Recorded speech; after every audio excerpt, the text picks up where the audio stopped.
Hi, I'm Zach. Welcome to It's Dangerous to Go Alone Drink This, a podcast where I invite my friends to come and discuss our favorite games. Each episode, my guests and I challenge each other to discover or design a drink that we believe encapsulates some essence of the game. Game mechanics, personal tales, and remarkable refreshments are all fair game, so sit back, relax, and have a drink with us. Hi, this is Zach. Welcome to It's Dangerous to Go Alone Drink This. Today with me is my lovely girlfriend Deidra. Hi. And we're doing the game Bugsnax, which you may or may not have heard of. It's a little bit of a smaller game. I'd say it's a pretty small game. Yeah. At least from when we heard of it. Yes, I think it's a little bigger now, which we'll get into in a moment or two. But do you want to give the little description that we found today? Yeah, so this is the official description on Steam. Bugsnax takes you on a journey to Snacktooth Island, home of the legendary half-bug, half-snack creatures, Bugsnax. Invited by intrepid explorer Elizabeth Megafig, you arrive to discover your host nowhere to be found, her camp in shambles, and her followers scattered across the island alone and hungry. It's up to you to solve the mysteries of Snacktooth Island. What happened to Lisbert? Where are the Bugsnax? And where do they come from? But most of all, why do they taste so good? So good. Well, okay. So I want to dissect that a little bit. But first, you have the first drink. You want to show us? Yes, I do have the first drink. Can I take? Yep, there's a here's cloth the over reveal. mine. Oh my god. So this is the first drink. Okay, so we're playing a game with this to try to guess how the drink relates to the game. Now, for anyone who hasn't played the game, this one might be a bit harder. It's a little easy for me. Oh shoot, you can't see it. It's up here. Oh wait, maybe you can see this one. It's oh shoot, what do they call them? The coconuts. It's. Do you remember? I'm assuming you have the name. I do have the name ready. What is the name? I can't remember. It's called a Coco-Mite. Coco-Mite. So in the game, when you're trying to catch them, they split into two halves of a coconut. So you made two Coco-Mites. I love it. Two Coco-Mites. Yes. So because every bug snack, it is a type of food and a bug.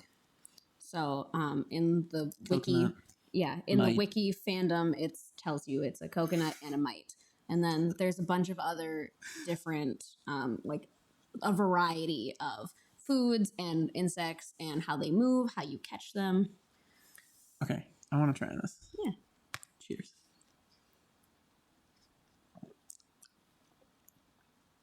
Okay, I taste. I was gonna say rum, but hold on a second.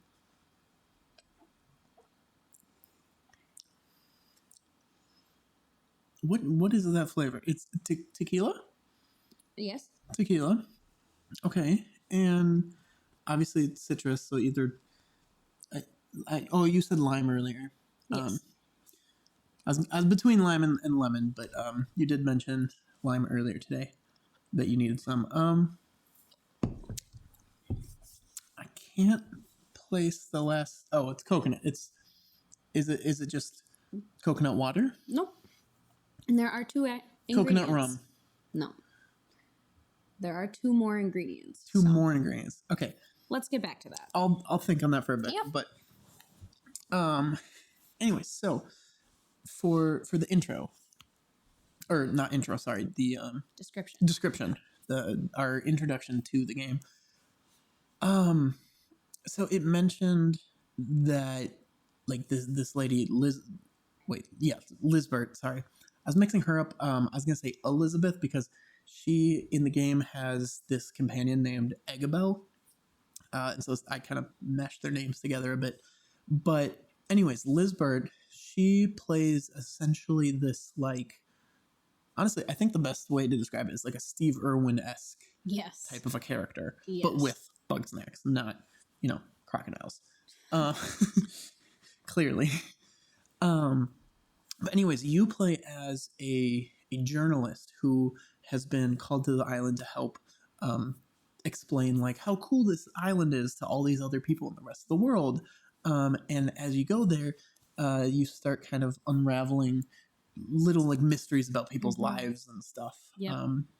Yeah, I guess. Oh, sorry. Go ahead. You find out secrets about the Bugsnax themselves, and then all of the different creatures that are on the island, like the people. They're called grumpuses. So, in the game, there's 12.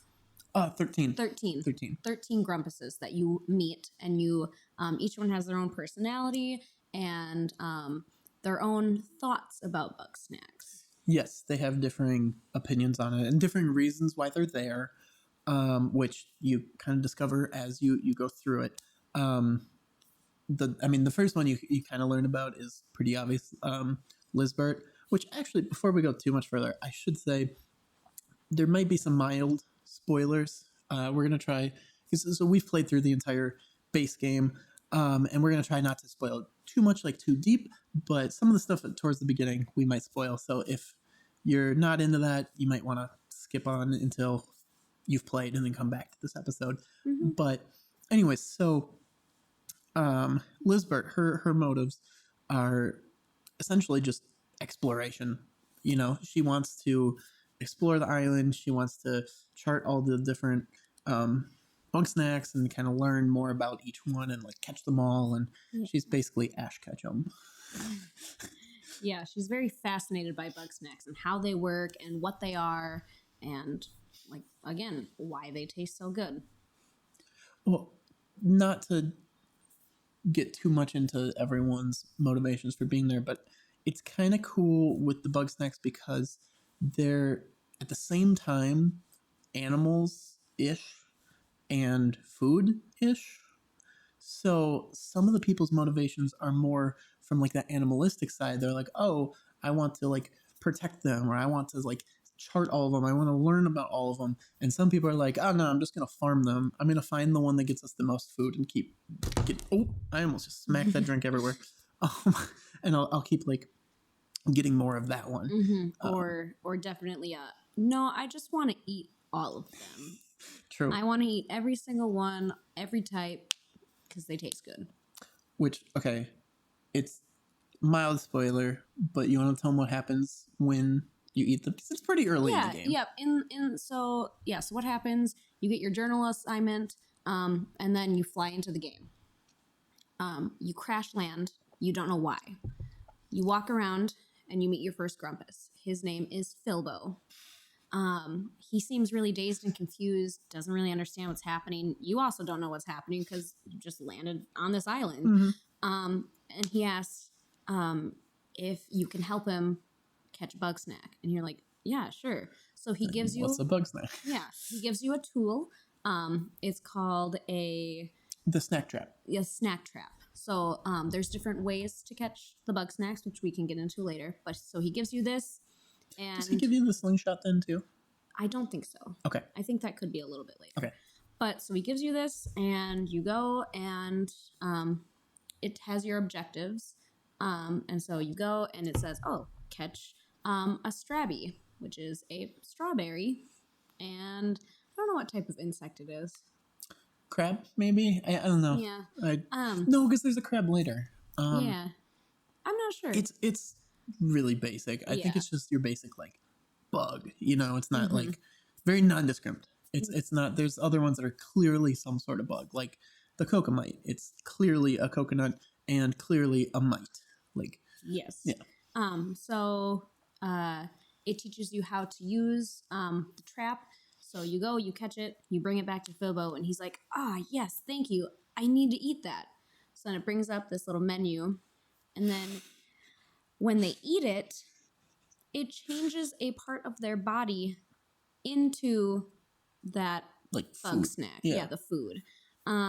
So the strawberry, it turns, like, say, his arm. It gives him like a few it was like 3 or 4 like chunks. strawberries like on top of each other. And it's really interesting because as the game goes on, then you get to see how the different types of Bugsnax, like how they look on different parts of the body. Different part, like the same Bugsnax can look totally different on different parts of the body. Yep, totally based on what it's made out of. I think the strawberry everywhere is just a strawberry. It's very basic. Yep. But yeah, so it's really interesting to see how the Bugsnax looks on the person, and how it looks on the different parts and the different patterns it has, the different pieces of the snack. You'll see how it affects, how it changes how that looks. So you get to find some really fun ways to customize the people of the town. Mm-hmm. Yeah. I think I was gonna say my favorite, but I actually have two favorites. One is the honeybee. Oh yeah, they also all the Bugsnax have kind of like Pokemon. They have they say their own name in some way. And so the honeybee says honeybee. But it's honey and a bee. But I love the way that the arm looks with it because it's what are those things called that you dip in the honey to pull out the honey? little stick that when you stir the honey and it has the rings on the top, kind of. If you've seen the Cheerios commercials, it's that thing.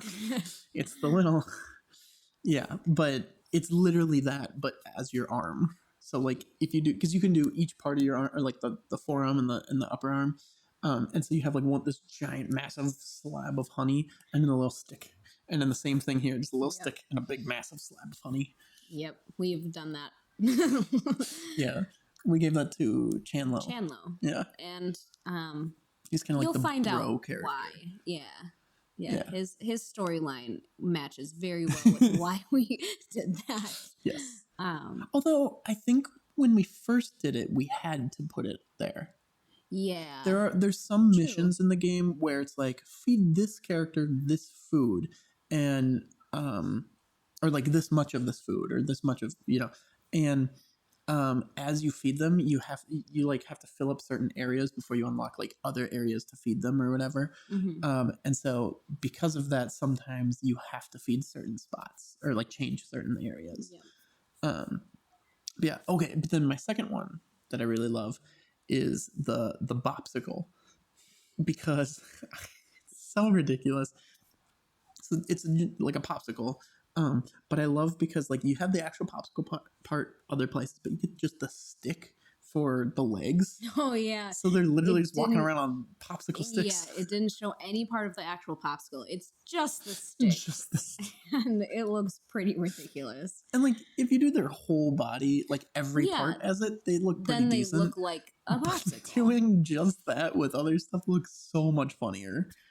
Mm-hmm. Yeah, because I think one of my favorite parts with that part was customizing them to either have all of one type of Bugsnax or just mix and matching, so everything is different and you just get a wide range. Because then the other thing too is after you feed them the Bugsnax and you can customize them how you want to, that's how they stay when you see them walking around the town.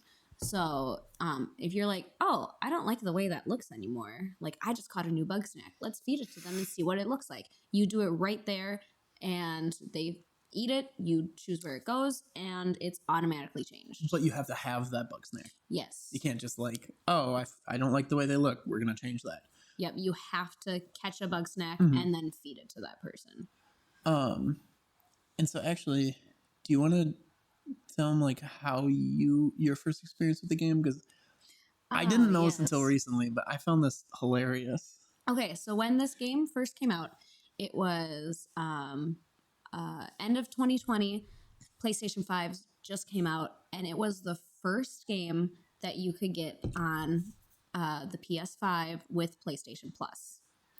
So, and it was on PlayStation Plus for, I think, 2 months, as a game you could download, just because people were still getting PS5s. And, I mean, they still are 2 years later. But, so, they had it out for a while. So, I got one. I downloaded it. And then I finished playing a game, and I was like, I want a new game to play. So, I looked through my library, and I'm like, oh, Bugsnax. Sure, let's try it. So I opened it, I played through the first, introduction, and I was like, this game is weird. So I exited, and I didn't go back for 5 months? Something like that. Because, so, backstory is, we didn't date until about that 5 months later is when we started dating. And I had heard about the game because from the previous episode, one of my guests, Matt, he super hyped up the game, like crazy hyped it up. Like before getting a PlayStation, so like I'm an Xbox guy, he's a PlayStation guy, and we were kind of like, joking around, comparing oh well, like Xbox is better because XYZ, and he's like, oh well, PlayStation's better because XYZ, and back and forth. And then he's like, well, PlayStation's better because the 5 comes with Bugsnax. I was like, that's a whole what argument. the fuck? Like, what is Bugsnax? So he's like explaining this game to me from purely just release trailers from like before the PS5 was even like out. And so he's like hyping this game up. And now I don't know if this will be the same to everyone else, but to me, I've played a lot of like Viva Pinata growing up, as well as I played a bit of Slime Rancher, if you're familiar with that as well. And I kind of got the vibe from the way he explained the game that it would be very similar to those types of games where like you're going out collecting different animals and like kind of like, growing them up, like, farming them or whatever. And so I was like, oh, cool. That sounds like a fun game. Like, I wouldn't hype it up this much, but like, I personally enjoy it. I just don't think other people would like it as much as he'd hype it. But he just kept going with it. And then the PS5 comes out. He gets a really early copy and then never played Bugsnax. I'm like, Matt, what the fuck? Like, you just hyped this up for how long and you're not playing it? So then, and now, okay, so Lito, the other guest on the last episode, him and I were both like in this Discord call or chat or whatever when Matt was hyping it up all these times. And so then when he's like gets the PlayStation, we're like, oh, like when are you playing Bugsnax? And he's like, oh, like whenever I figure out how to stream it or whatever. This is literally like 3 months in, no Bugsnax. So we're like giving him shit left and right, and then he streams it for a bit. And there's like one day and he plays through like the whole intro, and the next couple like sections. And I was watching the whole time and I was like, this game looks awesome. Like, I'd love to play it, but like I don't have PlayStation, as I mentioned before. So, and I don't know if we mentioned before, but Matt is in a different state than I am. So I was like, oh shoot, like I'm not gonna be able to play it unless I go visit him, but that's not gonna happen super often. So like, then I started dating Deidra. And we were just, I think we were scrolling through like my PlayStation games, just like looking at them. And he goes, wait. Hold on. Is that Bugsnax? And I was like, yeah, what about it? He's like, oh my gosh. Apparently this is the best game ever. I watched it. It looks really fun. We need to play it. I'm You gotta play this game. yeah, okay. Like I tried it once. Like I guess I didn't get into it. So I only played the intro. Yeah, she hated the game before. I didn't hate it. I just wasn't interested in it. Yeah. Which you can only get so much from an intro. That's fair. And it also is your outlook.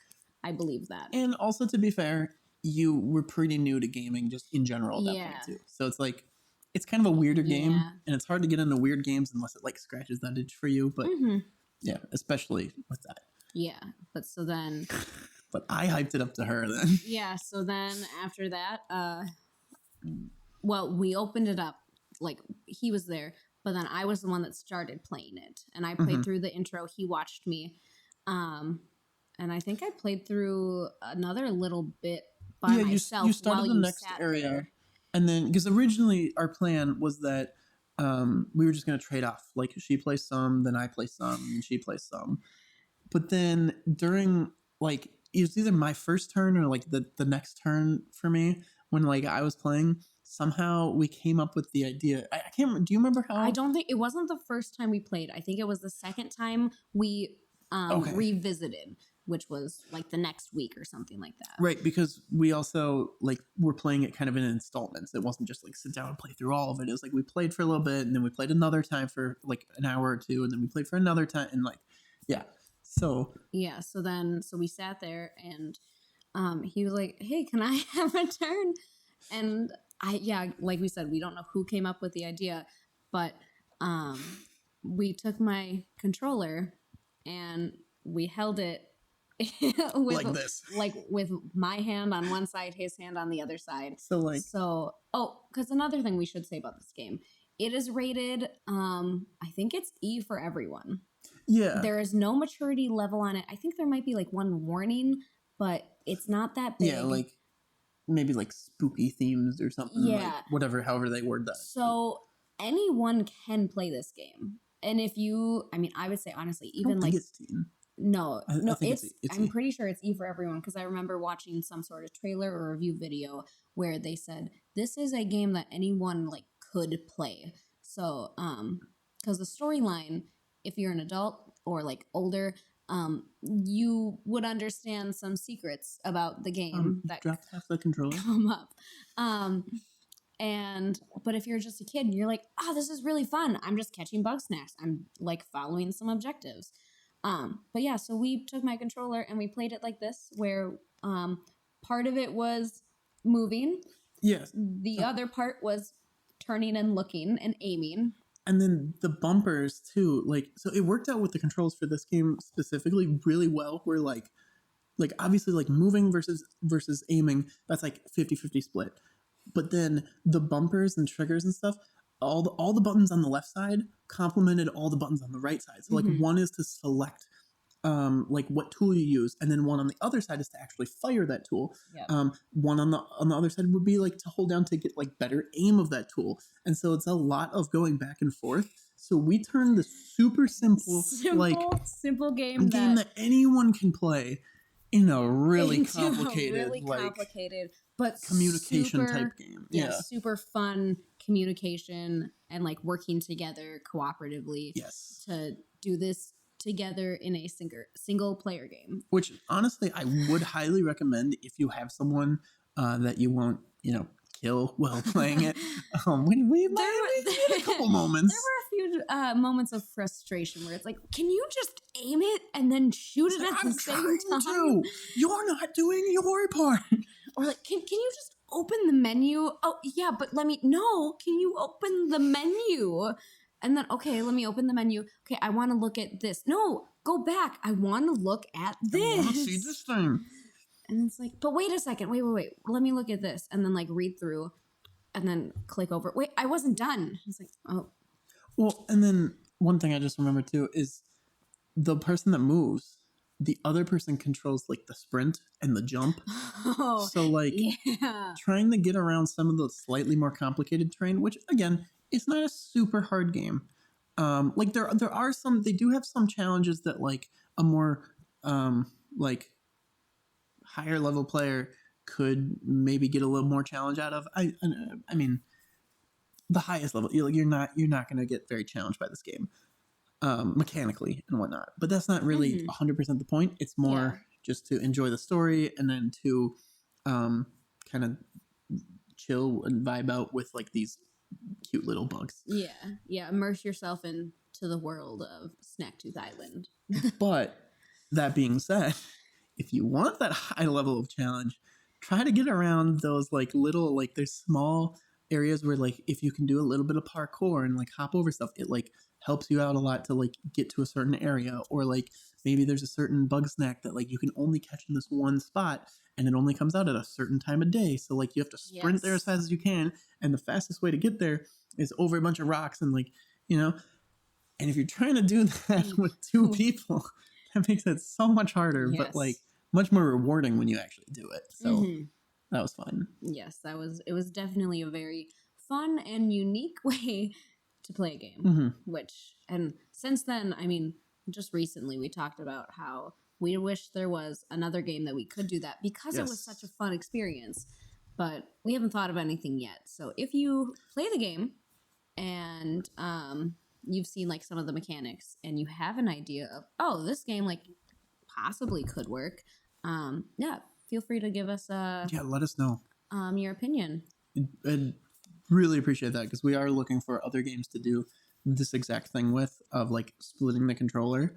And I know there's games out there that are like designed to do stuff like that, or games where like one person has one controller, one has the other, but it splits like what you do between the two, and like there's that type of thing, which we also are interested in. Don't get us wrong, but we also really want to find another game like this where like you can literally just split the controller by yourself, like manually, and give it a whole new challenge. Yeah, yeah, because like his brothers have played Mario Kart that way.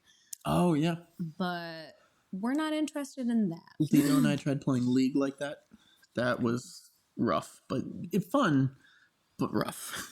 Yeah, because that seems like a much more like there's so many more keys and ways to do things, where this had a lot more simple mechanics of just kind of aiming, moving, and then using your tools. The other thing too that I think was key to this game specifically is there's a lot of like problem solving and puzzles.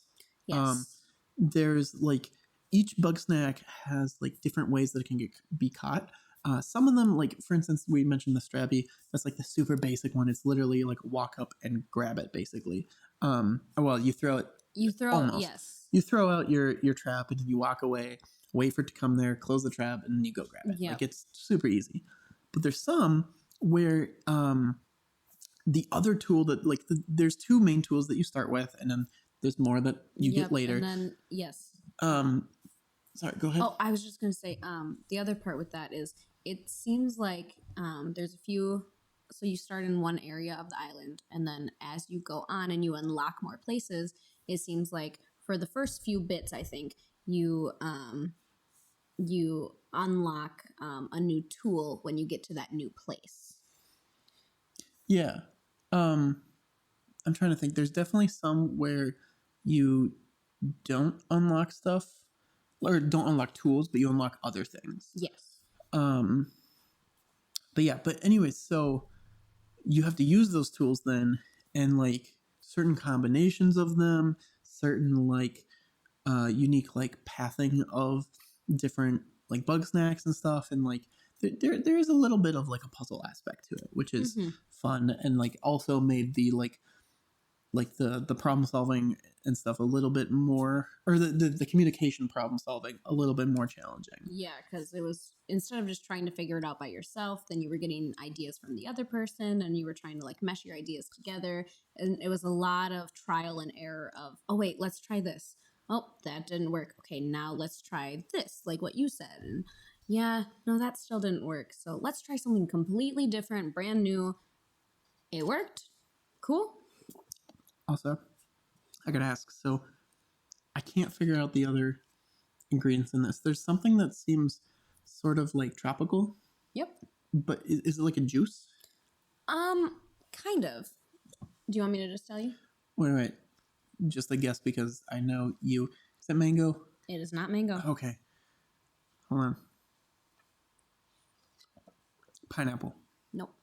All right, yeah, I give up. Okay. So I will say this drink specifically, the ingredient I used doesn't match the flavor of what it should be. So, So like you said, it was tequila. Okay. That's the base alcohol. And then there's triple sec. So that's bringing out some citrusy flavor. And then the lime juice. Plus the lime juice. I know you mentioned that before. But okay. But I think the main thing, the main thing that like makes this a Cocomite drink is there's cream of coconut in it. But I thought I tasted coconut, but then when I guessed coconut water and you said no, I was like, I don't know how else you get coconut in there. Yeah, so there is some coconut. It's cream of coconut, which I didn't know that existed. I have never used. I've heard of it being in drinks, but I personally have not used it. And so, yeah, so it's in there. But like I said, I don't taste the coconut flavor coming out that much. Sure. And this is a brand new recipe for me, so something I found, something I tried. I'm trying. Okay. Yeah. No, I like it. It's definitely tasty. I'm not a huge fan of coconut flavored things in general. Oh my god! It actually. See if can you get it? I can try to.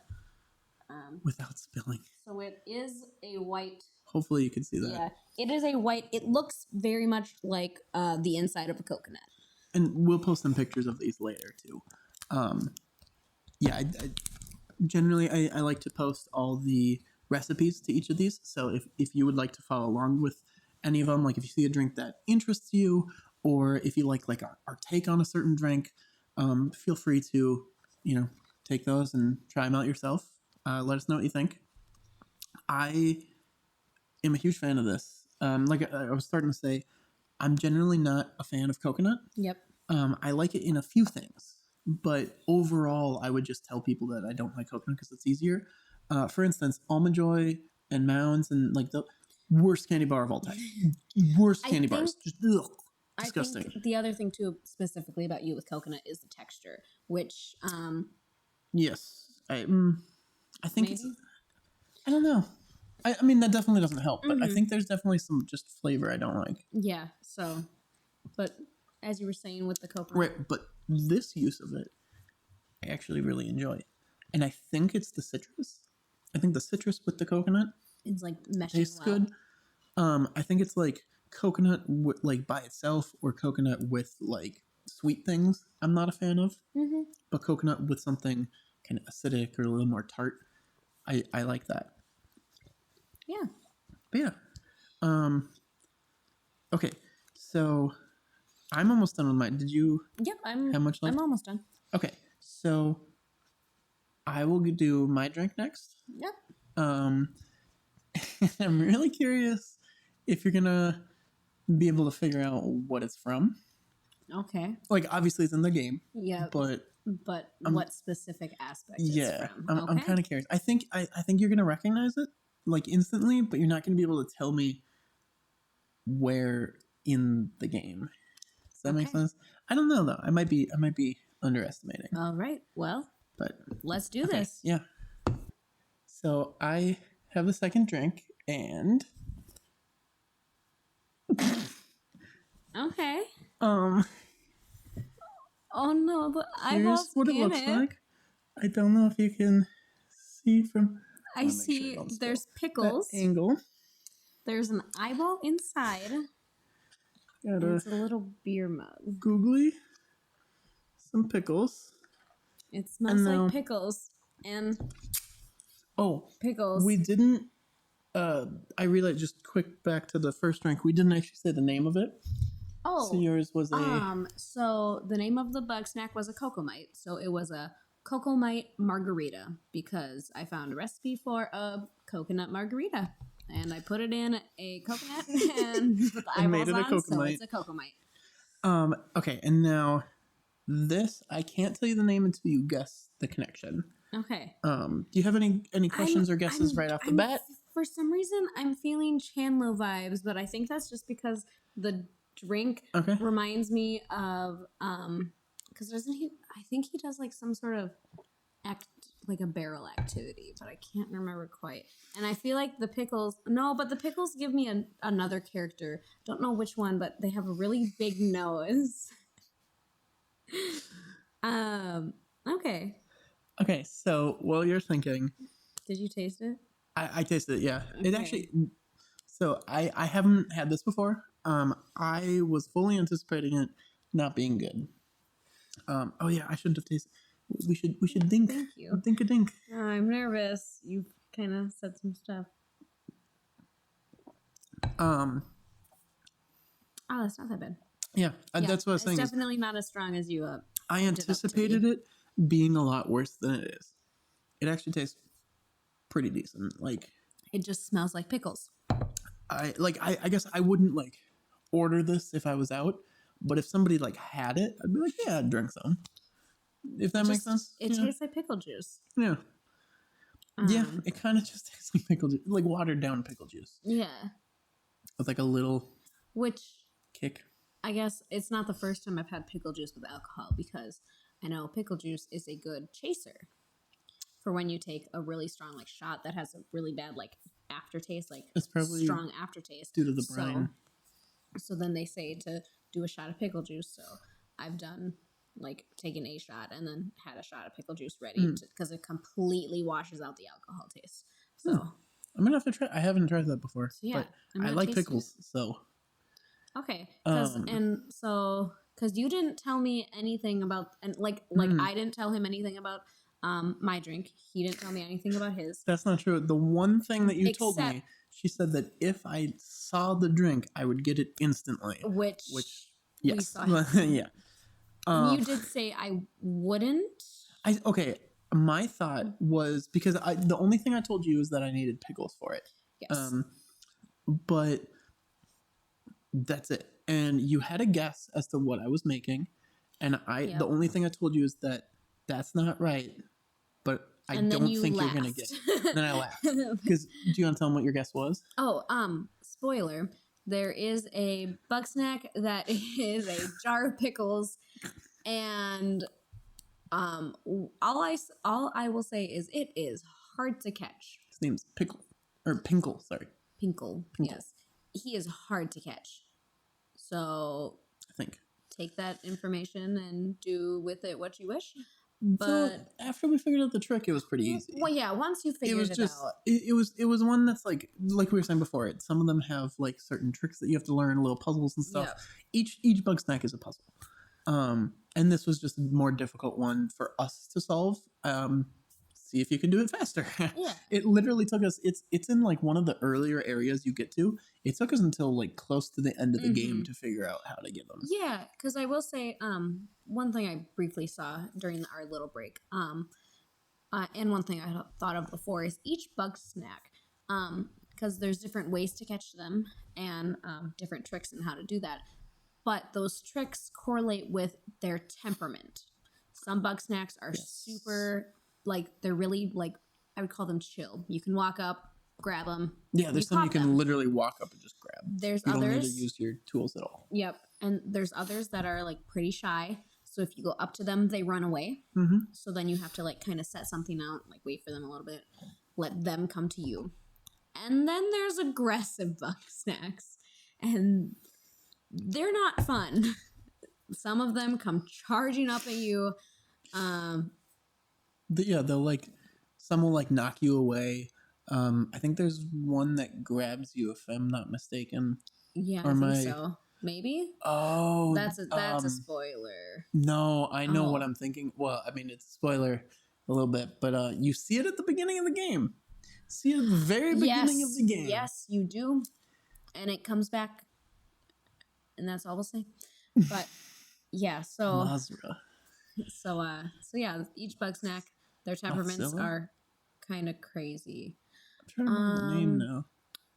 It was a reference to Godzilla and Mothra, but or that's, I guess maybe it wasn't a direct reference, but I took it as a reference. But anyways, don't want to spoil that. And then with that, some bug snacks that you find in a certain area, you don't have the capability of catching it until you explore further and you get new tools. Because I feel like that's the most fun part, is, at least for me, it was definitely catching every bug snack. And Deidra's I'm very much a objective type of person. She needs to 100% everything she does. Yes, I like to, if I have a list and I need to check off every single thing, I will check off every single thing on that list. I like to try to purposely mess her up. Yeah, it's not fun. It's fun sometimes, but it's fun sometimes. Yeah, so in this, it gives you, you have a journal. And you get that pretty close to the beginning. And one of the pages is the bug snacks. It doesn't tell you, I don't think it tells you how many stages are from the beginning until you like explore them and discover them. But it does tell you how many bug snacks are in that area. In that area, yes. And so it gives you like spaces for them. And until you, each bug snack, you have to take a picture of it, and it scans it with your camera. I forgot about that. And then that gives you it gives you a tiny description of it, and it tells you things that it likes, things that it doesn't like, whether that's other bug snacks, or there's another aspect of the game where it's different condiments that you like. So the first one that you get eventually is ketchup. So there's certain bug snacks that like ketchup, and there's certain ones that don't. And then I think some just don't care. Some don't care. They have no preference, so it doesn't matter. Like, it won't affect them negatively or positively, but they just don't care. But so So then, so you scan them, and then that comes up in your journal. And then once you catch it, then that's like fully in your journal as completed. So one thing that I really like to do is we had to go back during like while playing through, and you'd get back to an area and be like, wait, I remember there's a Bugsnax here.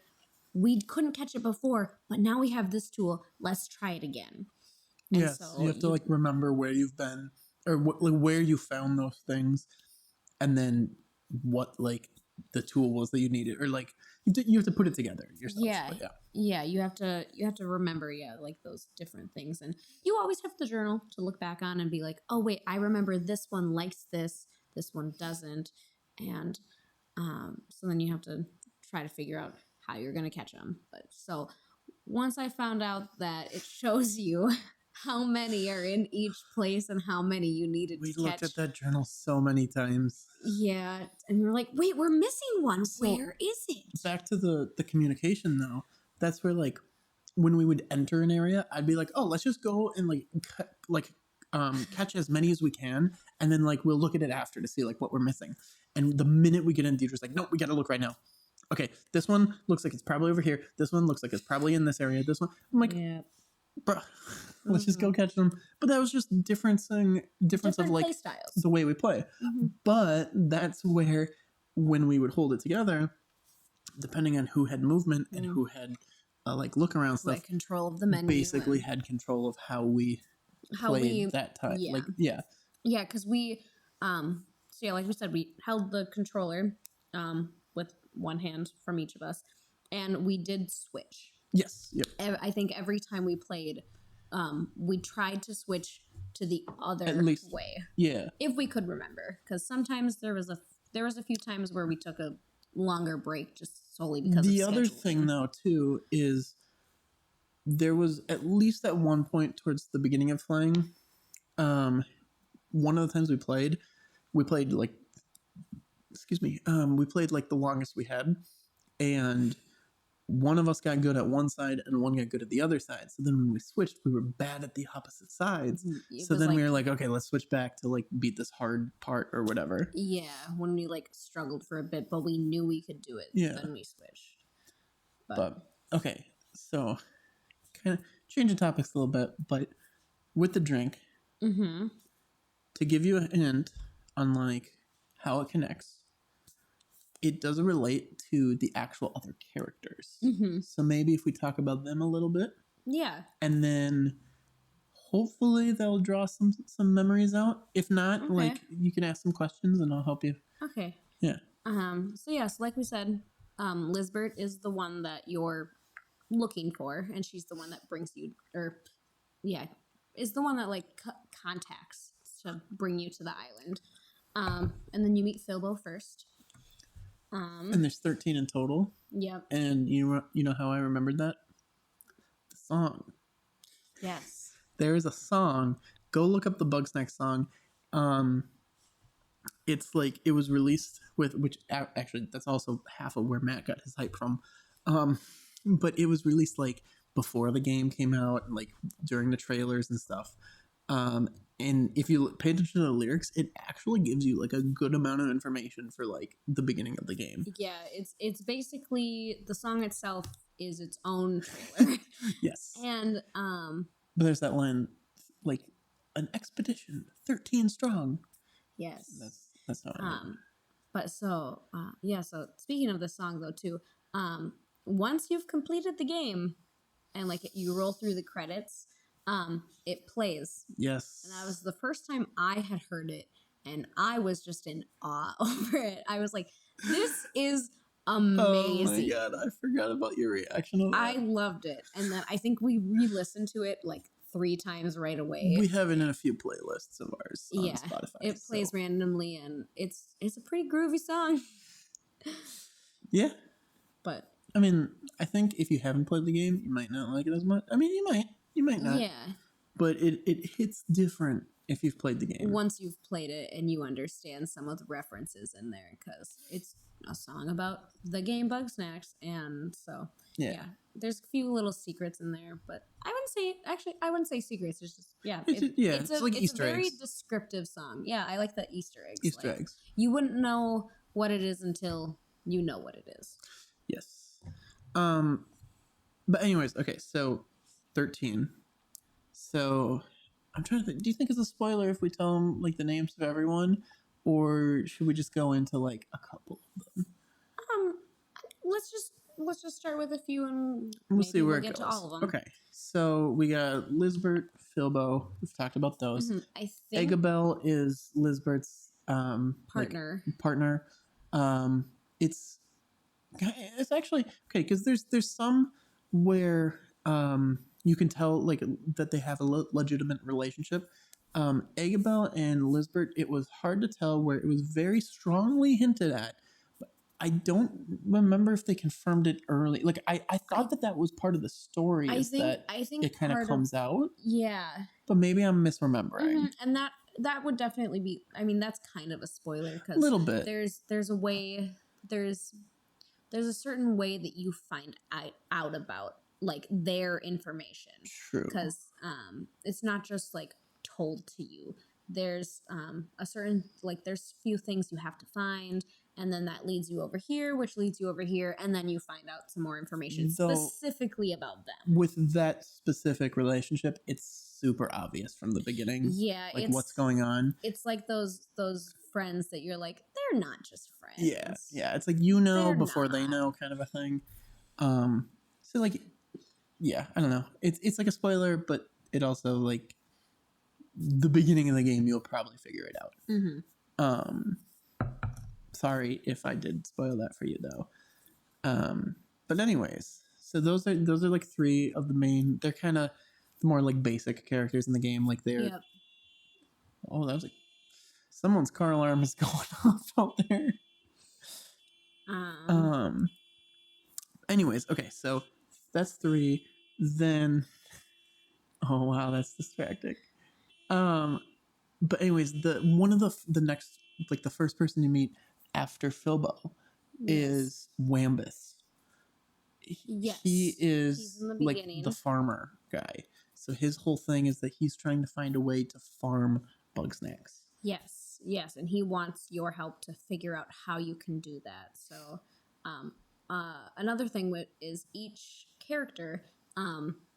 So there's the main storyline, and then as you go through that, each character then has its own like kind of storyline, and they give you side quests. So you have to go and like discover each area for the story itself. And then as you do that, then each character will then be like, oh, hey, you went to this area. I want that. And so, yeah. So one of Wambus's things is he wants you to help figure out how to farm Bugsnax, which is a very interesting idea. Yeah. But it makes sense because they're food. True. Well, and actually, so we kind of referenced it earlier, but there's this other character named Gramble, and his whole thing is that, like, kind of the opposite of, like, using them for food, is he's the one that's into them for, like, the animal qualities. So he's trying to house them all in, like, this big, like, ranch, and he sees them as, like, his friends. Like, he's trying to, like, in his mind, like, save them or, like, protect them from other people eating them. Yeah, and he thinks that they have a lot of potential. And so one special little thing you get to do is you get to learn how to train them. Or that's one thing Gramble thinks you could do. Yes. So. Yes. And then I was going to say, too, like, the reason I wanted to bring up Gramble after Wambus is, so the real beauty of this game, and the biggest difference of this game from games like Viva Pinata or, like, Slime Rancher is it's not just, like, about the bug things that you're going around catching, or, like, the creatures, because not every game, those other ones aren't all bugs, but anyways, the main draw, in my opinion, to this game is the actual characters, the ways that, like, what they represent, and then the ways that they interact with each other. So Gramble is much more sensitive and much more like protective of the Bugsnax, and Wambus is much more blunt. He's much more like what's the word for like trying to be like practical, but um, shoot, I can't think of that word. But he's trying to be practical. He's trying to like on this island. These are people who are cut off from society, right? So they have to find their own food, and he's trying to give them a source of food by growing them. Yeah, he sees them as having the potential of being food and like being able to help the community survive. Mhm. Where Gramble. Gramble is seeing them as creatures, and Yes. that's their potential. Is they have the potential to be creatures that they can live among with peacefully.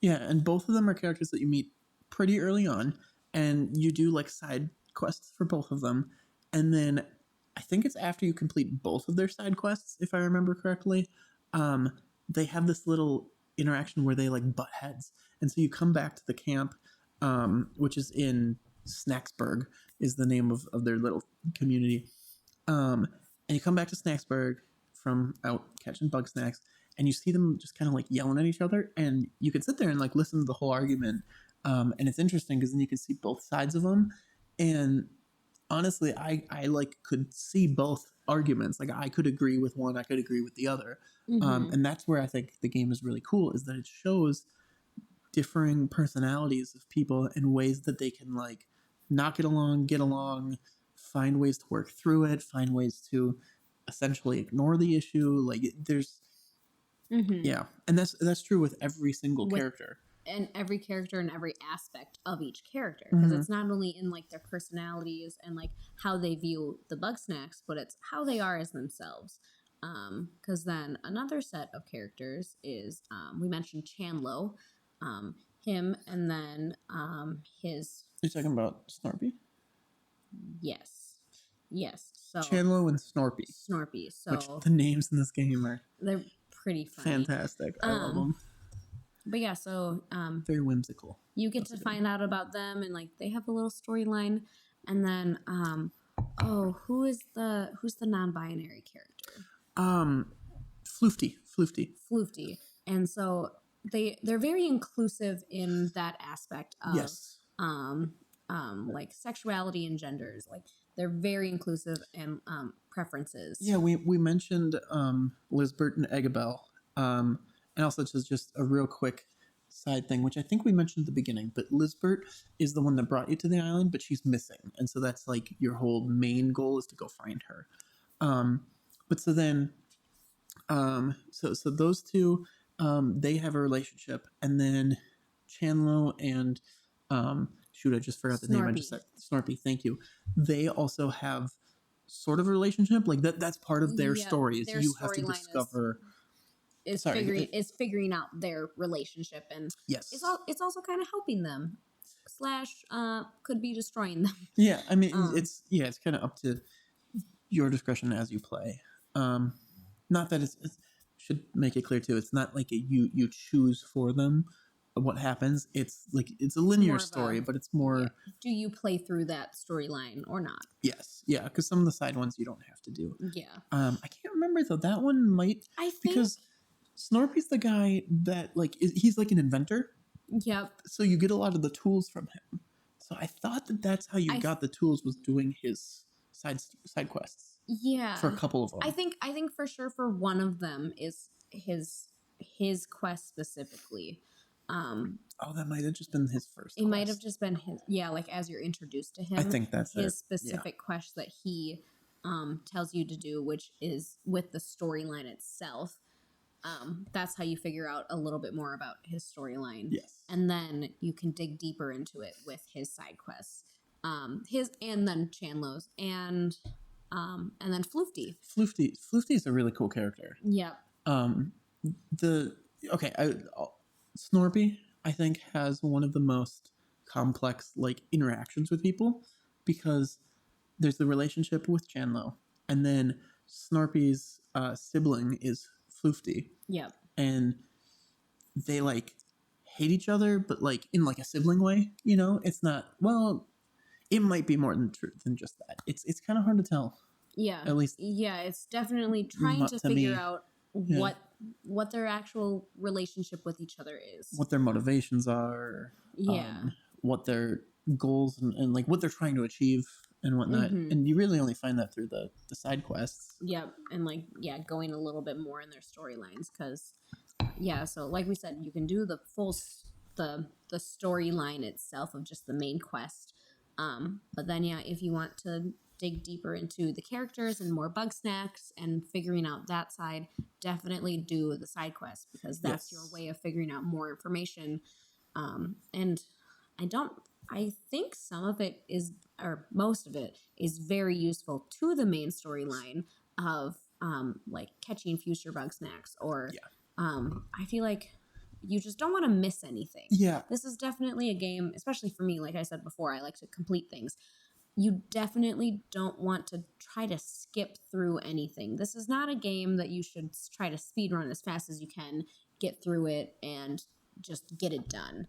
Like, it's definitely fun to try to figure everything out and really, like, get the most out of the games because the creators worked hard on this and they came up with each storyline. And like we said, they each have their own personality and they add a lot of, like, diversity.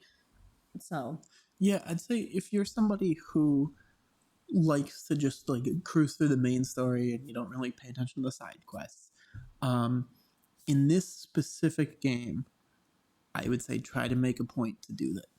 yeah. Some of them can get a little bit grindy, especially for specific Bugsnax that you're just more difficult to catch or whatnot. But Yep. they're definitely all worth it. I can't think of a single side story that I didn't enjoy. Like it seemed like in all of them we commented on something to each other, and like the relationships really I think are like the biggest part of the game. So if you're cutting that out just because you want to cruise through and whatever, I feel like you're losing a big chunk of this game. Yep. And it'll still be fun.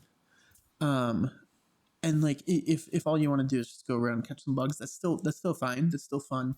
I just highly encourage you to get it to play it because I think you get a lot out of it. And like you see a lot of the nuances with the characters. For instance, even like Philbo, who he's the first guy you find, and his whole thing is like, oh, he's this happy, cheery guy who's like, oh, like I fell down, I got lost, but like whatever, you found me, we're good to go. And he's the mayor of Snacksburg. But the reason is because Lisbeth is missing, so he kind of became the de facto mayor because no one else wanted to. And then there's this big fight that broke everyone up across, and they all went across the island. And Philbo's literally just trying to get everyone together. Mm-hmm. But you find out a little bit more with like kind of reasons why. Like he's got some personal reasons why he's trying to get everyone together, make sure everyone's safe, give everyone food and whatnot. Yep. And then you get to also with him, you find out. I mean, with every character, you find out how each character interacts with each other. Yes. Because there's only 13 of them, and they're all from this little small town where they all live and reside. And so they all know each other. They all interact with each other. But it's interesting to see the different ways that they react to each other and how they feel about each other. I just thought too, with how we were talking about the bugs earlier, or the Bugsnax earlier, and how they have things that they like and dislike. The characters have that too. Yes. In the journal, it will say like hates this character, loves this character, and it can be like more than one for both or none.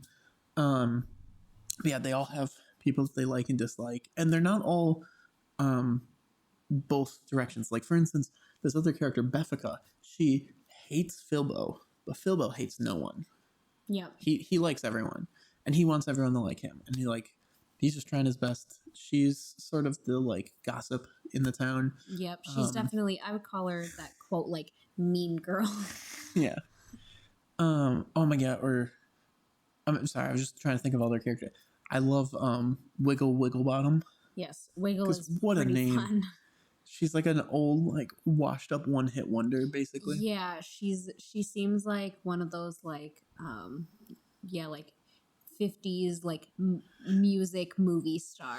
And she gives off that whole attitude of being like, oh, well, I'm famous. But she's like, hasn't been famous in years. Yeah, she has, I think she has one hit song. Yeah, yeah. It's literally, it was literally just the one hit wonder. One hit wonder. Yeah. But no, okay, so I like just talking about all these characters. The first main mission in the game, because you have like the main mission, and then you have like a secondary objective like that goes through, and like you get to the main of finding Lisbert. But the first like big thing that you do is you have to get, I think it's like 5 characters, or it might be 6. You have to get a certain amount of people to the town, and then you have like a little like party, like, oh, like everyone's here. Yeah. Yeah. Yeah, I'm just remembering that moment of what happens there. Which, spoilers, so we won't say. True. But now that I brought up the party, is there any recollection with the drinks? Oh, I feel like there should be, but I can't catch it. I had to make sure I steered the conversation in a certain direction there. Shoot. You like my little segue straight into that? But I don't. Oh, I'm not sure how it connects. Do you want a hint? Cool, because I know that they're all around the fire and they're all talking. And they're all having a good time. I will tell you, then this makes an appearance more than once in the game. In fact, Crumbo, who is basically Danny DeVito's salesman. Yeah, he sounds exactly like Danny DeVito. Similar to Danny DeVito. Like, we had to look it up to make sure it wasn't Danny DeVito. And we're like, this can't be him. Speaking of looking up, Philbo, he, the voice actor, is in a few anime that I watch. So there might be others that I missed from other characters, but definitely some good voice acting in this. Yes. And yeah, their voices go perfect with their personalities. Yeah, they did a good job casting. Yes. But anyways, Crombo, he's kind of the like used car lot salesman type character. Yes. He tries to get you to buy something for whatever you'll give him. And he tries to get you to buy this at one point. Wait, this? Mm-hmm. So Philbo first gives it out, then no one wants it. Then later, I think someone decides they want it, and then everyone else comes to it. Or maybe you give it out to everyone, and then they all like it. And then the next time it makes an appearance, Crombo is selling it. And the reason that there's pickles in it is what made me laugh when you asked. So I'm just going to keep kind of revealing more to see. Yeah. So the pickle. Yeah. This thing that so there's the cups of it, or the mugs of it, and then there's a big jar of the drink, and it's literally like an overturned pickle jar. Okay. And you literally see floating pickles and googly eyes, because all the snacks have googly eyes, as you can see. Yeah, that's, I think, the best part. just googly eye in the drink. It's staring at me every time I take a drink. Mine flipped over, but mine stayed on top of the pickles. But yeah. Oh yeah, because like we said, or just to point out with the googly eyes, this behind us is not just a banner. This is a shower curtain. This is our main shower curtain. This is our shower curtain. We have this up more often than not. We have a second one, but we only put it up when we watch this one. But yeah, once we got this one, this was our main one. Which, I mean, like with the podcast, we like games, and we like, or you specifically, who you've turned me into this, but we like a lot of references. Yes. Even our coasters are references. Yeah, these ones specifically are from Hamilton, because I love Hamilton. But then I also have the Skyrim magic schools. Yep, and then like there's other pieces of art in our house that represent different movies or shows or games that we really enjoy. And so when we moved into our apartment here, this is one thing I ordered right away. Instantly. Yeah. She just comes to me one day and she's like, look what I found. I'm ordering it. And then I ordered it and we got it. And Oh my god. it's pretty wonderful. But yeah, so it shows a few snacks. Actually, this one right here is that's the honeybee. is the honeybee. Yes, that's what we were so talking as about you can earlier. see, it's the honey like scooper part. And then that's the bee with the wings, and then there's a little stick. So that's the part that you'll see on the snacks. But yeah, so each one has its eyes, which in the game it looks pretty ridiculous, but it adds so much character to each Bugsnax. Like honestly, when I was making my previous drink, the Cocoa Mite margarita, before I put the eyeballs on the coconut cups, I was like, "Oh, this looks so cool," and then I put the eyeballs on. I'm like, I just giggled. I'm like, "This looks so good. It looks exactly like what you see in the game," and the googly eyes make it. The googly eyes make it because it is funny, but it fits the game so well. The art style is with the art style so and good. Just kind of how like goofy the game is. Yeah, it's like it takes itself seriously, but it also like doesn't at the same time. Like it walks that line. Yeah. Okay. Enough stalling though. Okay, back to the drink. Last guesses on the drink. And I'll tell you. It has a specific name. That's it has a specific name from the game. Well, I'm not going to get that. That's okay. You're a lot better at references. If you can remember when you see it, or like if you can tell me a bit about that. Well, you said it's at the party. I'll count that as you getting it.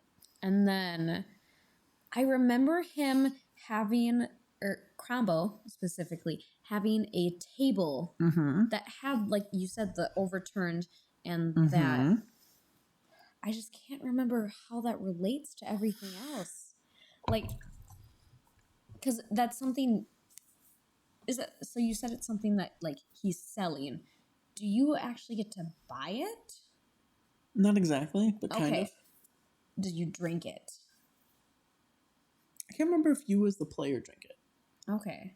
But you definitely help other people. Okay. That thought reminded me of a little. I think it's a spoiler, so I'm not gonna.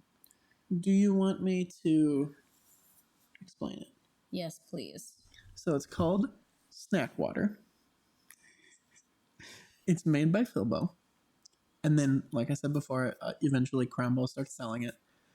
And the key time that like it really takes a place is there's a second party later. And the first one was like this big disaster.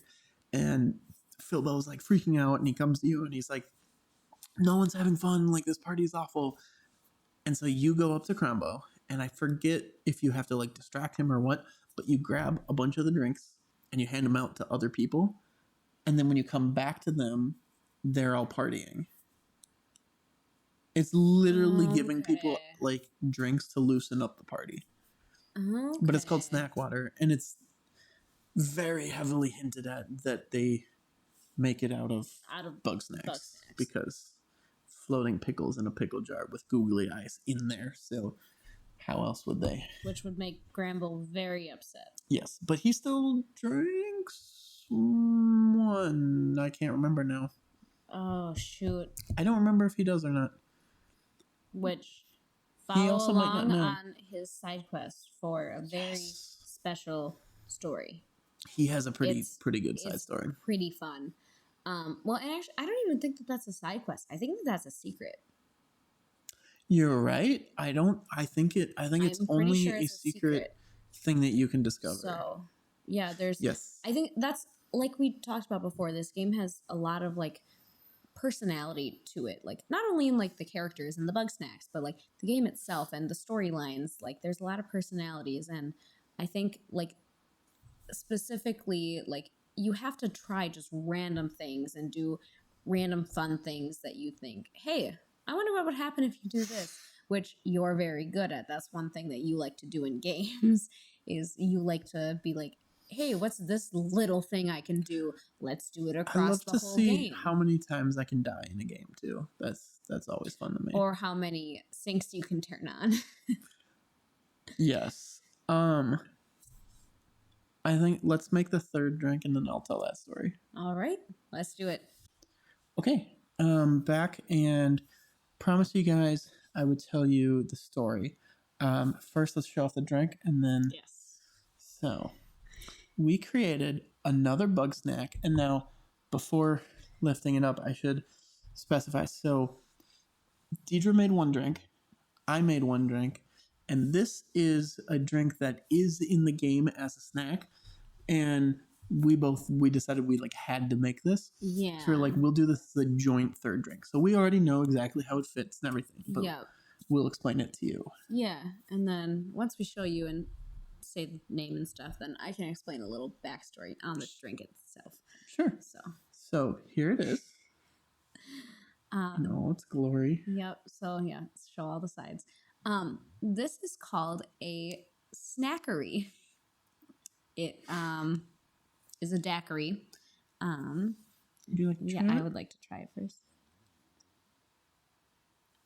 That looked satisfying as it went down. Mm-hmm. Oh, and you're getting, it's like there's a little cool section where like both of the colors meet. Oh yeah. So you get a little bit of both of the flavors. But yeah, so like I said, it's a daiquiri that's named Snackery.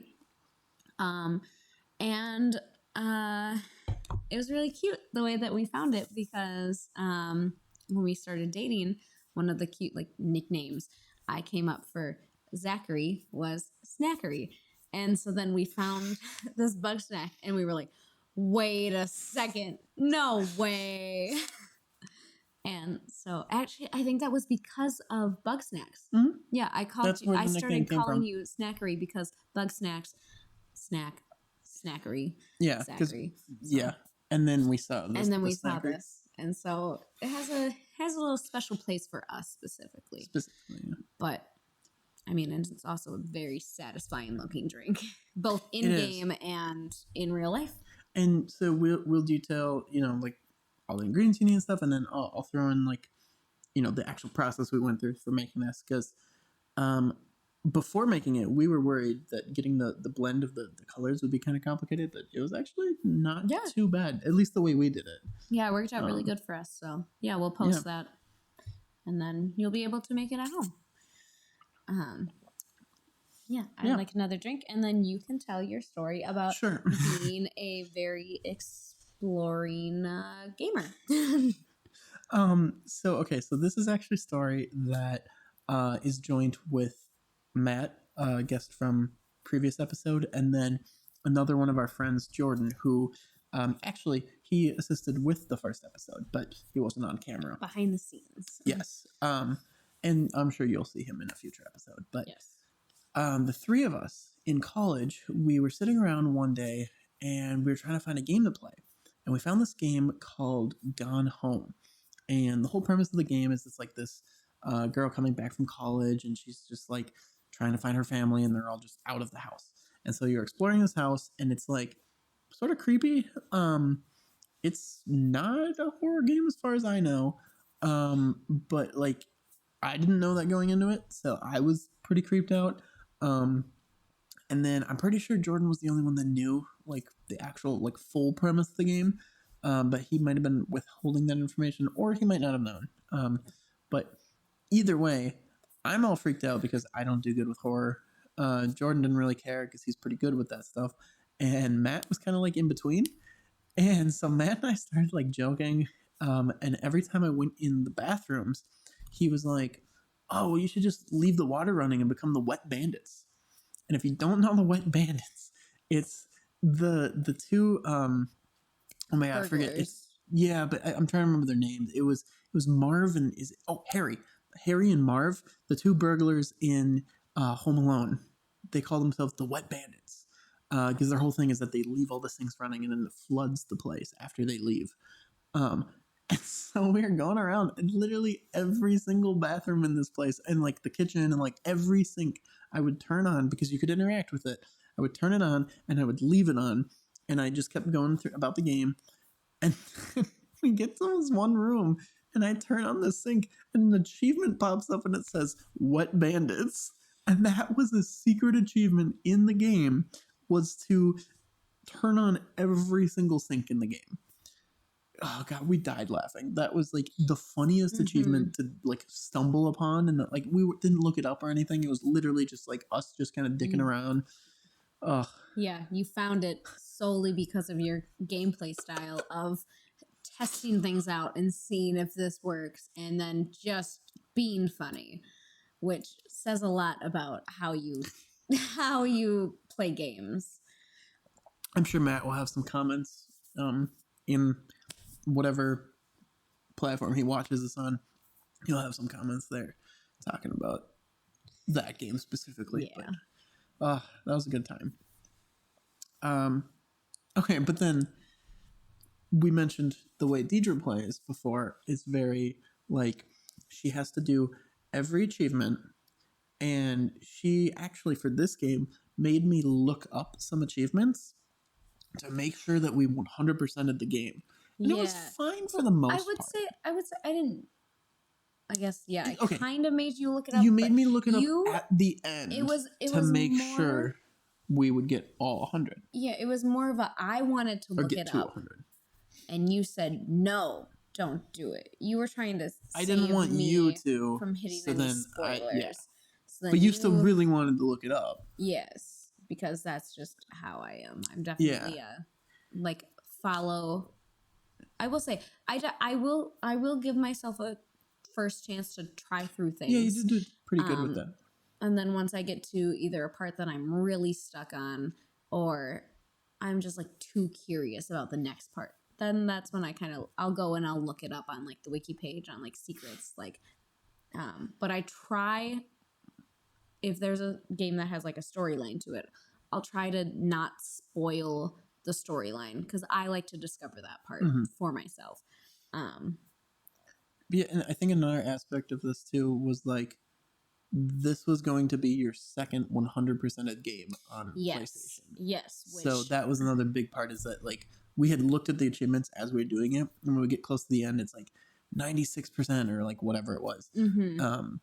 So we're like, well, okay, we'll look it up and make sure we get the last two, because one of them was like a hidden one, and the other was literally just like completing the game, which then gave you like the platinum trophy, which was you completed all of the achievements. So I looked up the hidden one, and in my defense, or maybe not defense, but like to my side, it was a spoiler, so it did spoil something. Yes, it did spoil it, but you don't Deidre's side have to look it up to be able to do it.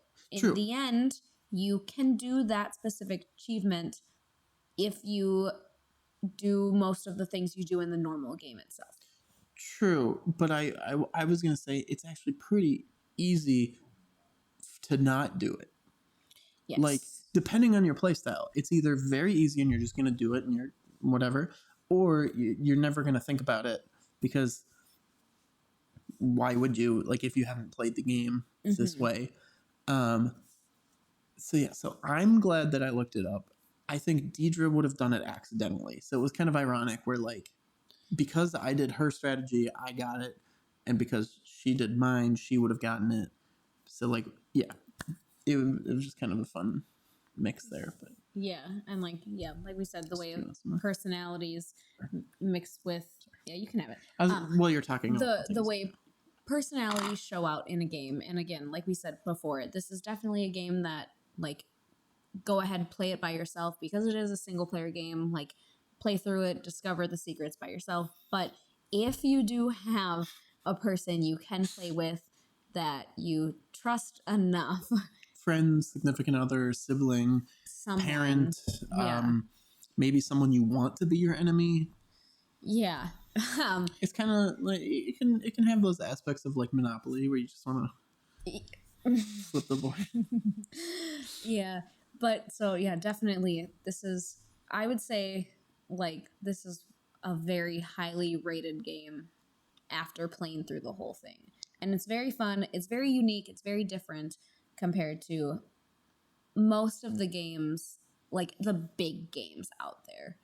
Yeah, it's definitely got like an indie game feel. Yeah, it's actually sorry, go ahead. Oh, I was gonna say, yeah, you can tell that it's made by like a smaller company because they worked on it solely. It was only released first on PlayStation. And so, but as of recently, actually, of when like about a week from filming from this, when we recorded this, it was released on multiple platforms. a week it before. had the its biggest update where it went from only being on PlayStation to Xbox, Switch, PC on Steam for sure, and there might be a few other I think that's it. things, but and then along with this update, Yes. players had heard of a special free DLC coming out. So everyone was waiting and waiting because the game had been released for about a year or a little under a year when word of the DLC came out that, hey, there's going to be added content to this game that isn't that big, but if you play it, you love it. And so I remember, I don't know, like a few months ago, looking up to see, hey, I wonder where their DLC is at. And then the creator's Twitter specifically had, it's always, when is the DLC? It's never, how is the DLC? And yeah, so you can tell they have a good sense of humor. These creators are very funny, and they give a lot of thought into everything that they do. The developer is Young Horse.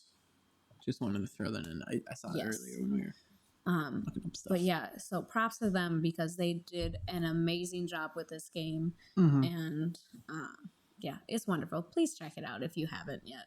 Yeah. Yeah, and okay, here.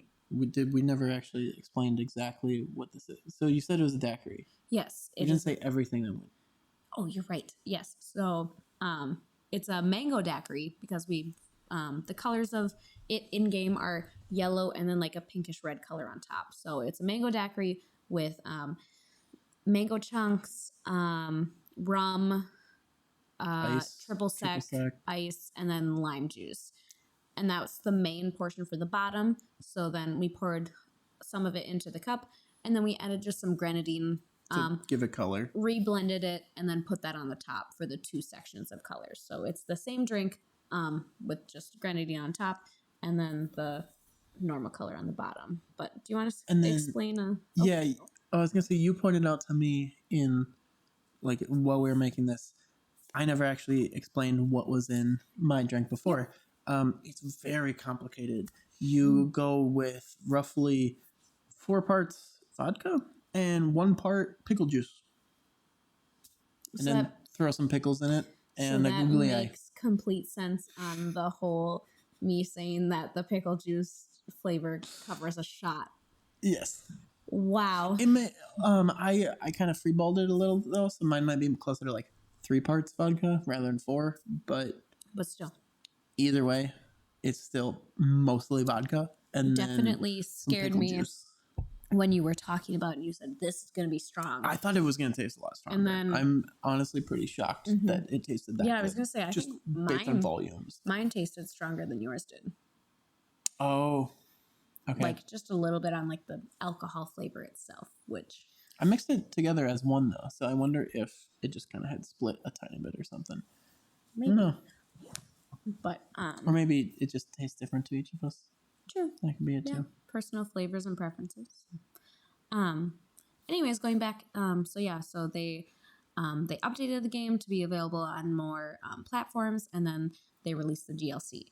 And we have not played through the DLC yet. Yes, as of right now, recording. We by the time this releases, we might have because now we have renewed interest. Has brought back the excitement of. But yeah. Yes. So if you haven't played the game, go play the game. It's fantastic, and now available everywhere. So you don't need a PlayStation. Not that those are bad machines or anything. But then also, if you have played the game, go play the DLC and let us know how it is. Yes. And we're going to be playing through it. Yes. And because it is free, so it's not like you have to like buy an expansion. Like it has, if you have your game already downloaded, you just need to update it and it should be in your game. Or you can, like what we did, I had it not downloaded on my PlayStation because I thought it was over. So then we re-downloaded it. So the next time we go in, we'll have the DLC available. Oh, the other thing that I looked up to make sure I got the name because I had it wrong before. Mothza Supreme was the name of the Bugsnax that you see at the beginning of the game. And then we had a minor spoiler that we'll let you figure out if you haven't played the game. But that might be my favorite Bugsnax.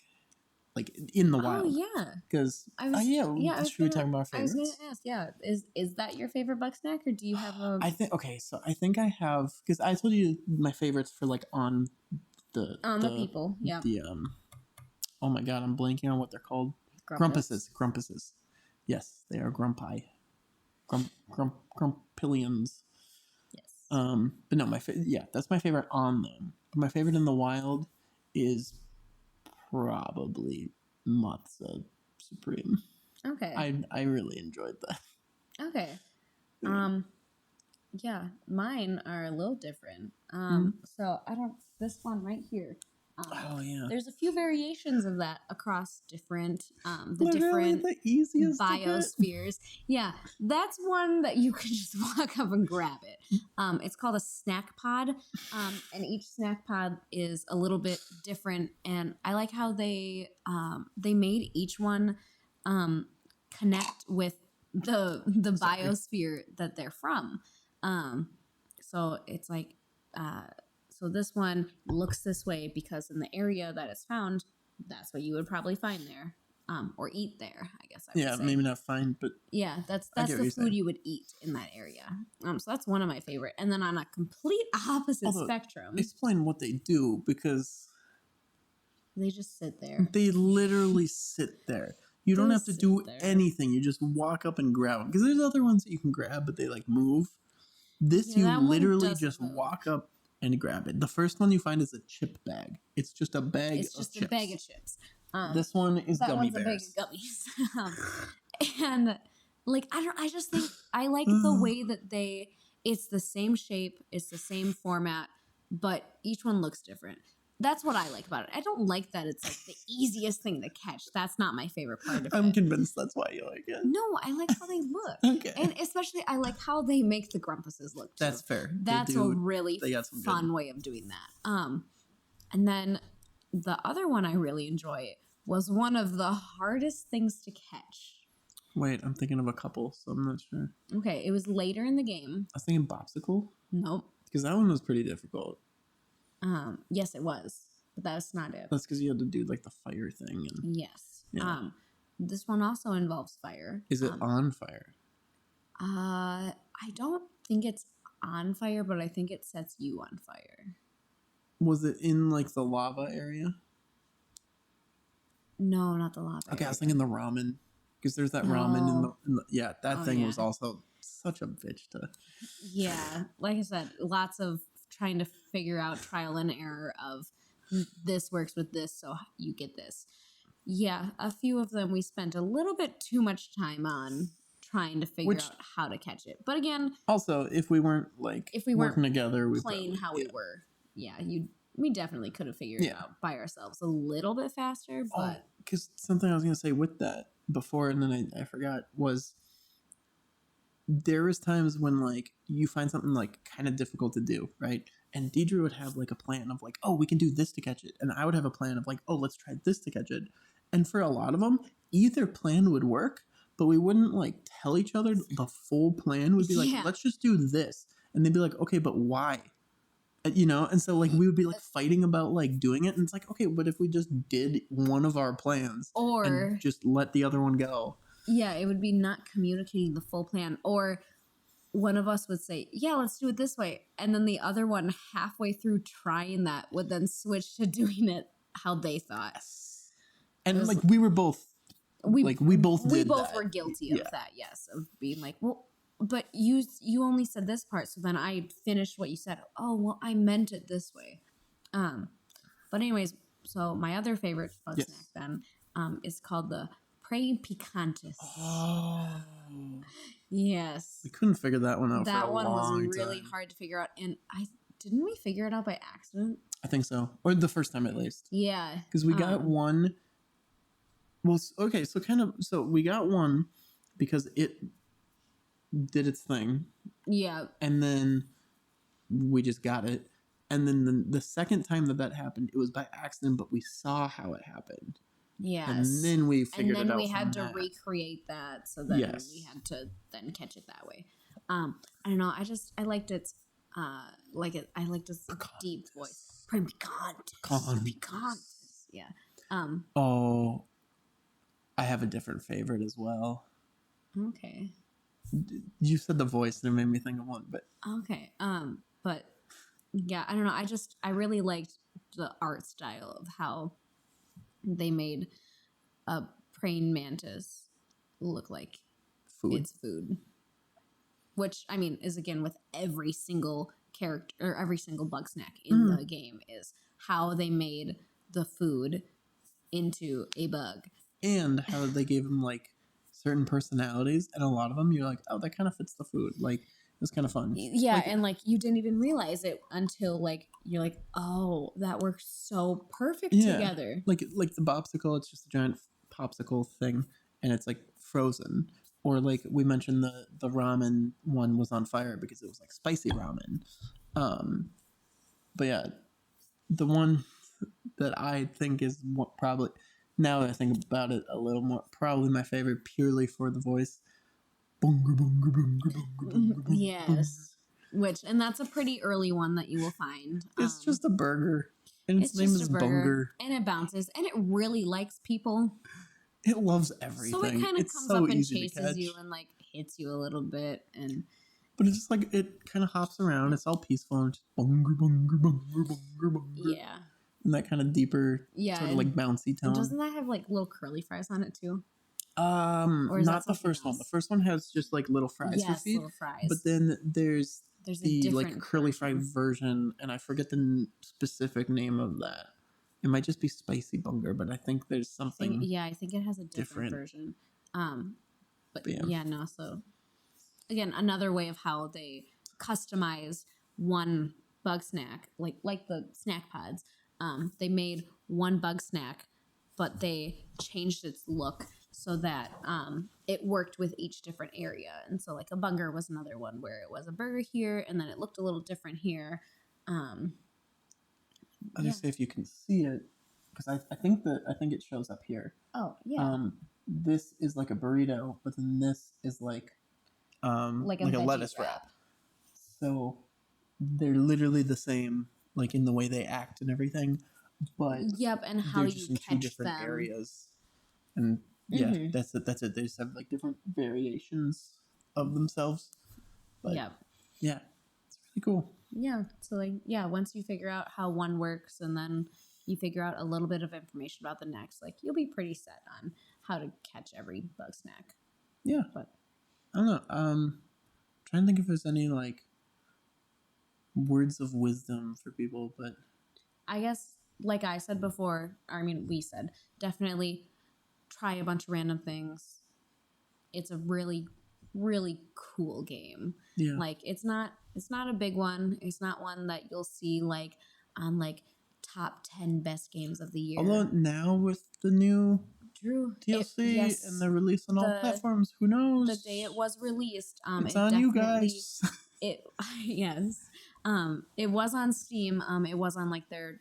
They had it on sale for a little bit. It was on their top. Well, yeah, but even when you scroll down to like their top games, like of right now, that was one of the higher ones because I feel like people were a little bit excited to have it available on different platforms. But yeah, definitely check it out. Yeah. But yeah, so I think that's about it, and I can't think of anything else we left out. Yeah, that's about it. Most of everything we left out was spoilers. So yeah. Oh yeah, that's true. You have to discover those things on yourself. If we play the DLC and it's just incredible, which I'm sure it will be, we may make a little be able mini to make episode. like a mini episode, some sort of follow up. Or if they make another DLC, we could lump them together. We'll see. But yeah, let us know what you guys think of the game. For anyone that has played it, and anyone that hasn't, go check it out. and then let us know what you think of the game. Yeah. But yeah, thanks for watching or listening, or both. This has been Zach with Deidra from It's Dangerous to Go Alone. Drink this. Until next time. I would like to thank my guest this week, my partner Deidra, for coming on the podcast and talking through our experiences playing Bugsnax. I had a ton of fun and hope that we can play through the DLC sometime soon. Thanks for being you and for always supporting me. Deidra can be found streaming from time to time on Twitch at twitch.tv/babyhawkins98. I'll link this in the show notes if anyone is interested. Thank you to Soul and Michaela for creating the intro music and cover art. I really appreciate both of your hard work. More of Soul's creativity can be found on Instagram at A Guitar and Love, and Michaela's art can be found also on Instagram at MakerMick. I'll also link these in the show notes as well. A special thanks to all of you for listening and supporting the podcast. If you're enjoying the podcast, please be sure to like, comment, review, and follow. Your support goes a really long way, and I really appreciate it. Speaking of feedback, the two best ways to reach me would be either through my Instagram at It's Dangerous to Go Alone Drink This, or my email, which is It's Dangerous to Go Alone Drink This @gmail.com. On Instagram, I post all the recipes to the drinks you've heard about, as well as updates related to what game I'll be talking about next. Thank you all again. I'll see you in 2 weeks, and remember, it's dangerous to go alone. Drink this.